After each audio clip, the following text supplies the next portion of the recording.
सबको नमस्कार। आज हम अध्ययन करेंगे सप्रसंग व्याख्या। अब तक हमने अजातशत्रु नाटक के बारे में कुछ अध्ययन किया है। आपने प्रथम वर्ष में जिस प्रकार उपन्यास प्रेमचंद के गबन के आपकी व्याख्याएं आती थी परीक्षा में और आपने की है, उसी प्रकार गद्य की व्याख्या, पद्य की व्याख्या हर बार हम पढ़ रहे हैं। आज हम एक व्याख्या सप्रसंग करेंगे, अजातशत्रु नाटक का गद्यांश। सप्रसंग व्याख्या का तात्पर्य यही है कि प्रसंग सहित हमें उस गद्यांश या पद्यांश की व्याख्या करनी होती है। गद्यांश और पद्यांश की व्याख्या करने का तरीका एक ही है, इसमें थोड़ा सा परिवर्तन होता है या अंतर होता है। व्याख्या करते समय हमें 4 चरणों में बांटकर करनी चाहिए, यह ध्यान रखना है। सबसे पहले व्याख्या करते समय चाहे गद्यांश हो या पद्यांश, हमें संदर्भ लिखना होता है, संदर्भ की आवश्यकता होती है। संदर्भ में क्या लिखा जाता है उसको हमें याद रखना है। संदर्भ में फिर संदर्भ के बाद प्रसंग, प्रसंग के बाद व्याख्या और व्याख्या के बाद विशेष। अब ये 4 चरण हैं, यह 4 भागों में विभक्त करके आपको संपूर्ण व्याख्या करनी है, क्योंकि आपके हर प्रश्न पत्र में चाहे आपके कविताएं हैं, गद्य का भाग है या पद्य का भाग है, उनकी आपके व्याख्या परीक्षा में 250 शब्दों में पूछी जाती हैं और 7 अंक की होती हैं, तो बहुत महत्वपूर्ण है, इसलिए हमें यह सीखना अनिवार्य है। तो एक व्याख्या हम देखते हैं। संदर्भ में हमें वह लिखना होता है जहाँ से वो गद्यांश या पद्यांश लिया गया है। संदर्भ ग्रंथ कि वो कहाँ से आया है, इसमें हमें उस ग्रंथ का नाम, कवि का नाम या कविता का कोई शीर्षक हो या नाटक का नाम, उपन्यास हो तो उपन्यास का नाम, निबंध हो तो निबंध के शीर्षक का नाम, निबंध का नाम। तो इस प्रकार संदर्भ में हमें कविता, कवि और उसके ग्रंथ का नाम लिखना होता है। उसके बाद प्रसंग आता है।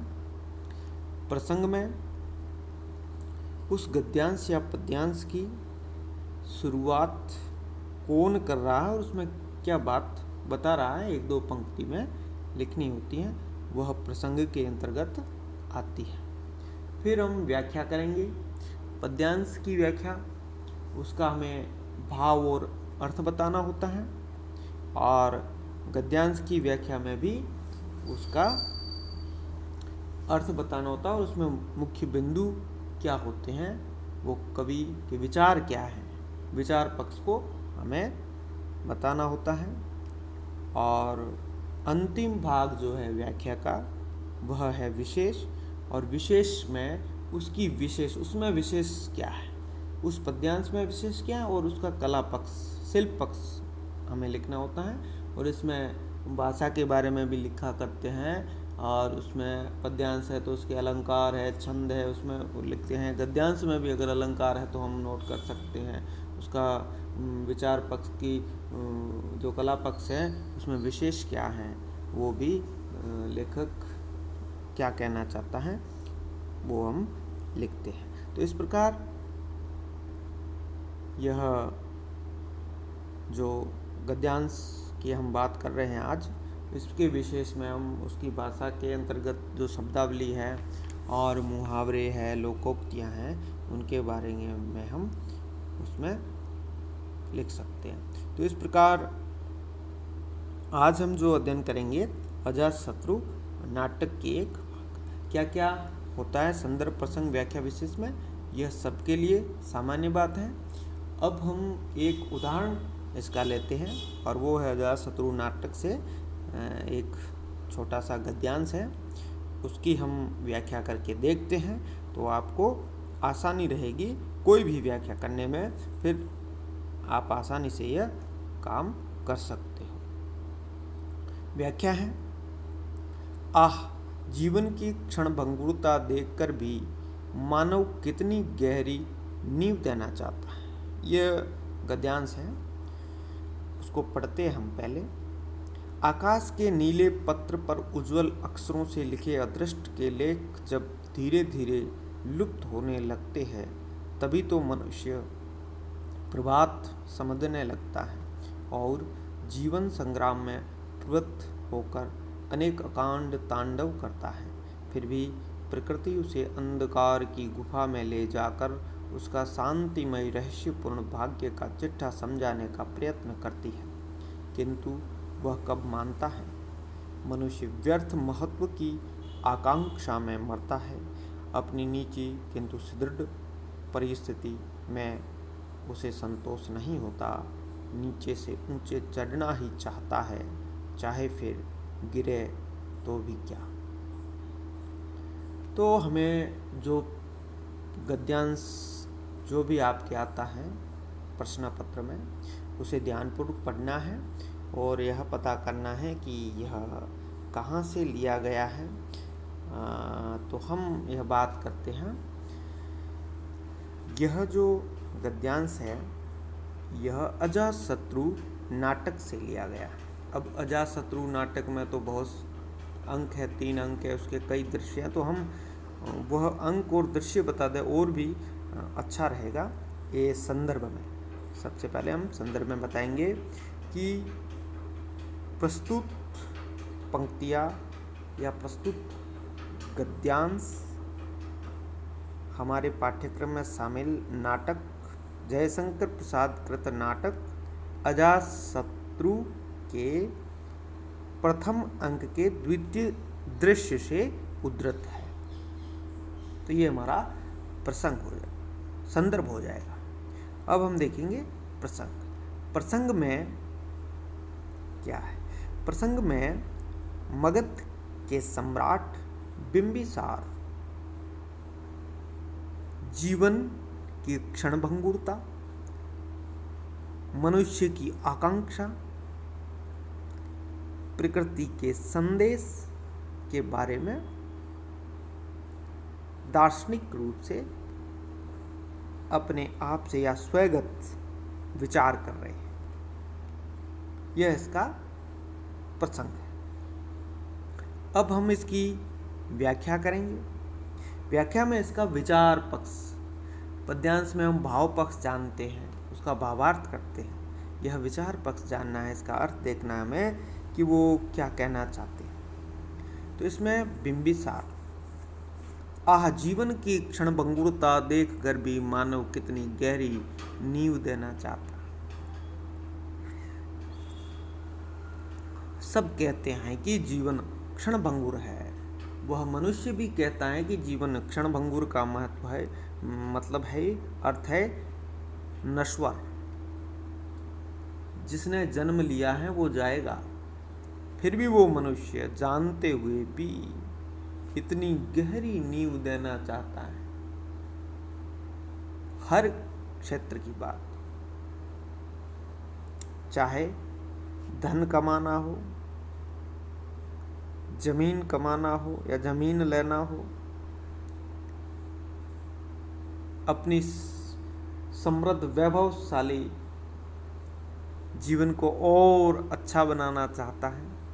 आकाश के नीले पत्र पर उज्जवल अक्षरों से लिखे अदृष्ट के लेख जब धीरे धीरे लुप्त होने लगते हैं, तभी तो मनुष्य प्रभात समझने लगता है और जीवन संग्राम में प्रवृत्त होकर अनेक अकांड तांडव करता है। आकाश के नीले पत्र पर उज्जवल अक्षरों से लिखे अदृष्ट के लेख जब धीरे धीरे लुप्त होने लगते हैं। अदृष्ट का मतलब है भाग्य, जो भाग्य में लिखा है, और वो अदृष्ट लेख जब धीरे धीरे लुप्त होने लगते हैं, तभी मनुष्य उसे प्रभात समझने लगता है और जीवन संग्राम में प्रवृत्त होकर अनेक अकांड तांडव करता है। जो करने नहीं चाहिए इसको वह मनुष्य करता है। क्या लिखा है वह नहीं देखता, और जो होना है वो नहीं देखता।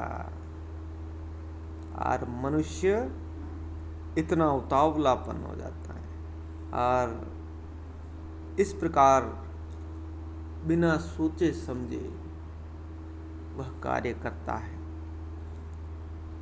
आगे लिखते हैं, प्रसाद की प्रकृति उसे अंधकार की गुफा में ले जाकर उसका शांतिमय रहस्यपूर्ण भाग्य का चिट्ठा समझाने का प्रयत्न करती है। वो सोचता है कि मेरे जीवन में बस प्रभात ही प्रभात है।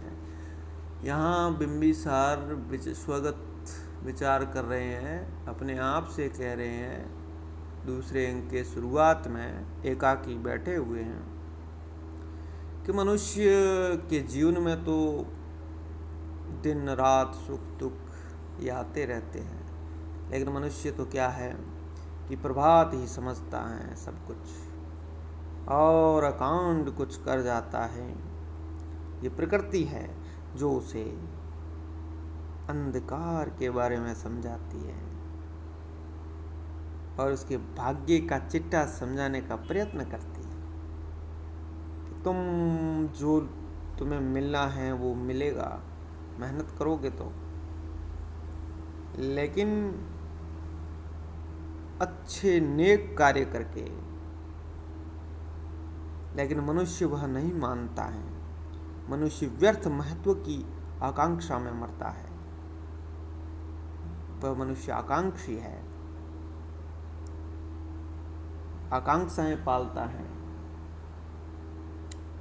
और आगे बिंबिसार अपने भाव व्यक्त करते हैं। प्रसाद लिखते हैं, अपनी नीची किंतु सुदृढ़ परिस्थिति में उसे संतोष नहीं होता। नीचे से ऊंचे चढ़ना ही चाहता है, चाहे फिर गिरे तो भी क्या। मनुष्य ऐसा है जो नीचे से ऊपर बढ़ना ही चाहता है। यह अच्छी बात है, नीचे से ऊपर बढ़ना अच्छी बात है, लेकिन उसकी भी कुछ सीमा होती है। वो भी नैतिक जीवन मूल्य या नैतिक मूल्यों के अनुसार बढ़े। फिर वो गिरे तो भी क्या फर्क पड़ता है, उसको कोई फर्क नहीं पड़ता। वो तो बस ऊपर ही ऊपर चढ़ना चाहता है। तो ये प्रसाद, जयशंकर प्रसाद के नाटक अजातशत्रु में बिंबिसार का स्वागत कथन। अब इसमें विशेष भी हमें लिखना है। विशेष देखते हैं। इसमें विशेष है कि जीवन की नश्वरता के बारे में बात की गई है। मनुष्य की महत्वाकांक्षी प्रवृत्ति को दर्शाया गया है। प्रकृति हमेशा संदेश देती है, उसके बारे में बताया गया है। और खड़ी बोली हिंदी का प्रयोग है। शब्दावली प्रांजल सरल है। तो इस प्रकार हमने विशेष की बात की, इसमें विशेष बात। और इसमें बिंबिसार मनुष्य की बात करता है, उसकी महत्वाकांक्षा की बात करता है। मनुष्य आगे तो बढ़ना सब चाहते ही हैं, लेकिन उसका राह जो है या माध्यम है वो अच्छा होना चाहिए। बुरा कर्म करके हम आगे कितना बढ़ेंगे, तब हमें वो प्रकृति रोकेगी, हमारा भाग्य रोकेगा, अदृष्ट रोकेगा। और हम कितने महत्वाकांक्षी हैं इस जीवन, क्षणभंगुर जीवन या नश्वर जीवन, फिर भी हम वह करते हैं जो हमें नहीं करना चाहिए, वो पाप हमें नहीं करना चाहिए।